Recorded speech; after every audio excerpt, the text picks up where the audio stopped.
बिस्मिल्लाहिर्रहमानिर्रहीम, अस्सलाम वालेकुम। पाकिस्तान के कैपिटल इस्लामाबाद में डी चौक जो पार्लियामेंट के बिल्कुल सामने है, वहां पर इस्लामी जमीयत तुलबा की तरफ से एक बहुत ही पुरअमन सेव गजा कैंपेन के नाम से एक एहतजाजी कैंप लगाया गया था। और उस कैंप की सरबराही जो है वो जमात इस्लामी के सीनियर रहनुमा साबिक सेनेटर मुश्ताक अहमद खान साहब कर रहे थे।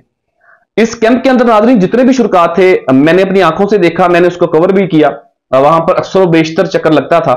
वो इंतहाई पुरअमन तरीके से शुरका वहां पर मौजूद होते थे और उनका खालिस्तन मकसद सिर्फ ये था कि हमारे ऐवान के अंदर बैठे हुए बेहिस हुक्मरानों को, हमारी इशराफिया को और ताकतवर लोगों को इस बात का एहसास दिलाया जाए कि हमारे एक बरादर इस्लामी मुल्क फलस्तीन के ऊपर इसराइल जो है वो कई महीनों से बेजा जुल्म, तशद्दुद और बर्बरियत कर रहा है। लेकिन बजाय कि वो हमारी रियासत को, हमारे रियासत को चलाने वाले लोगों को इस बात का एहसास दिलवा सकते कि आप उनके ऊपर होने वाले जुल्म के ऊपर कोई किरदार अदा कर सकें, बजाय कि वो उनकी बात के ऊपर गौर करते, बल्कि उन्हीं के साथ एक बड़ा जुल्म किया गया। जुल्म यह किया गया कि गुज़िश्ता रात एक नामालूम गाड़ी थी, उसके अंदर दो लोग मौजूद थे और जब शुरका पुरअमन तरीके से अपने कैंप के अंदर बैठे हुए थे तो वो एकदम स्पीड से वो गाड़ी आई और उन शुरका को कुचलते हुए उस कैंप से गुजर गई, जिसकी जद के अंदर आकर दो जो नौजवान थे वो शहीद हो गए और 4 के करीब शदीद जख्मी हो गए।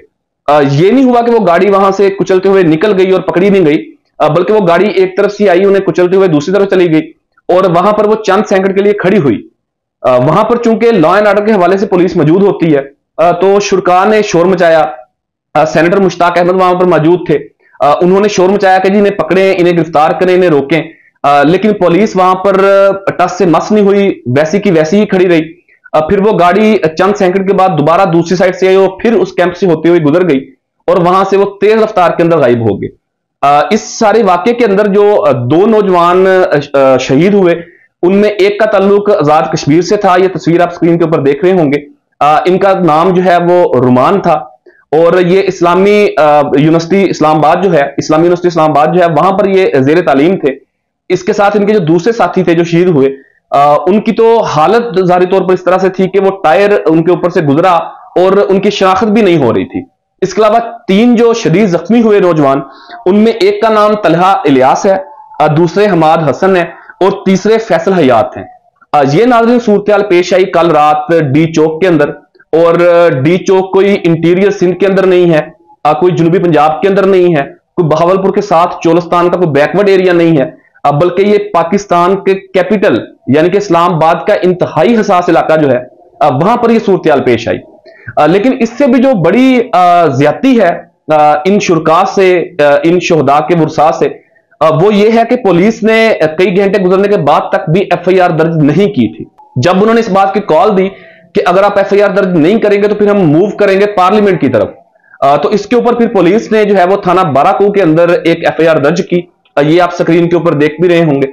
लेकिन इस FIR के अंदर जो 2 लोग उस कार के अंदर सवार थे, उनका नाम भी हिडन रखा गया, उनकी वल्दियत भी नहीं लिखी गई और कुछ और मालूमात जो है वो भी ब्लर करके ये FIR दी गई है। और ये स्क्रीन के ऊपर आप देख भी रहे होंगे। अब पता नहीं कि इस्लामाबाद पुलिस कैसे इन्वेस्टिगेट करना चाहती है इस मामले को, या इस मामले को भी वैसे ही हवा के अंदर उड़ाना चाहते हैं जैसे बाकी बहुत सारे वाकयात पाकिस्तान के अंदर होते हैं। लेकिन इससे भी बात थोड़ी सी आगे निकल गई है। बात आगे इस तरह से निकल गई है कि एक सीनियर साफी हैं इसरार अहमद, उन्होंने अपने ट्विटर अकाउंट से यानी एक्स से उन्होंने एक ट्वीट किया और उस ट्वीट के जरिए उन्होंने ये रिपोर्ट किया कि उनकी मालूमात के मुताबिक जो इस गाड़ी के अंदर जो 2 नामालूम लोग मौजूद थे, उनका ताल्लुक पाकिस्तान आर्मी से है। साफी इसरार अहमद ये कहते हैं कि उन्होंने जो कंफर्म किया है उसके मुताबिक वो जो रिपोर्ट कर रहे हैं, वो जो ट्वीट कर रहे हैं, उसमें उन्होंने ये वाज़ेह तौर पर लिखा है, पढ़ सकते हैं, स्क्रीन के ऊपर ट्वीट चल भी रहा होगा, कि ये दोनों जो लोग थे इनका ताल्लुक पाकिस्तान आर्मी से है। अब पता नहीं ये कोई ट्रांसपेरेंसी थ्योरी है या इसके अंदर कोई हकीकत है। अब इसकी क्लैरिटी तो इस्लामाबाद पुलिस के तर्जमान दे सकते हैं या IO दे सकते हैं, या इसके अलावा जो सहाफी कह रहे हैं कि उन्होंने ये कंफर्म किया है, या मजीद इसके ऊपर क्लैरिटी वो दे सकते हैं। लेकिन अगर नाज़रीन ऐसा है तो ये इंतहाई अफसोसनाक बात है। पाकिस्तान कोई बनाना रिपब्लिक नहीं थी, अब बनने जा रही है या बनती जा रही है, अलग बात है, लेकिन पाकिस्तान कोई बनाना रिपब्लिक नहीं थी। अब पाकिस्तान के अंदर एक आइन प्रवेल कर रहा है जो 1973 का कॉन्स्टिट्यूशन है, वो भी इस पाकिस्तान के अंदर मौजूद है। पाकिस्तान के अंदर 26 करोड़ लोग मौजूद हैं, पाकिस्तान के अंदर अदारे मौजूद हैं, जुडिशरी मौजूद है, लेकिन पता नहीं किस तरीके से पाकिस्तान को इतनी नीचे ले जाया जा रहा है कि यहां पर बुनियादी इंसानी हकूक ही पमाल हो रहे हैं लोगों के।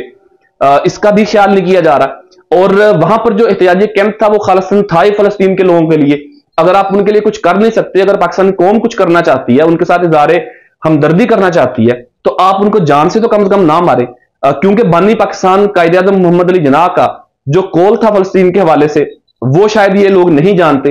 ये ताकतवर जो लोग हैं शायद ये उस बात को तस्लीम ही नहीं करते। लेकिन मैं, आप और हम पाकिस्तानी तो अपने वतन से प्यार करने वाले लोग हैं, जमहूरियत के ऊपर यकीन रखने वाले लोग हैं, और हमारा नजरिया वही है फलस्तीन के हवाले से जो हमारे कायद का था, कायद-ए-आज़म मोहम्मद अली जिन्नाह का। हम तो उसी नजरिए के ऊपर खड़े हैं, उसी नजरिए के ऊपर फलस्तीन को सपोर्ट करते हैं। लेकिन ये वो सारा वाकया पेश आया डी चौक के अंदर मौजूद फलस्तीन के हक के अंदर शुरका के हवाले से।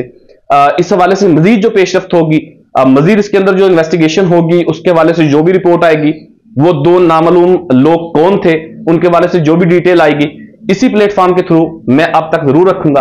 अपनी राय का इजहार जरूर कीजिएगा। अपने मेजबान ज़ीशान नूर को इजाजत दीजिए। अल्लाह हाफिज।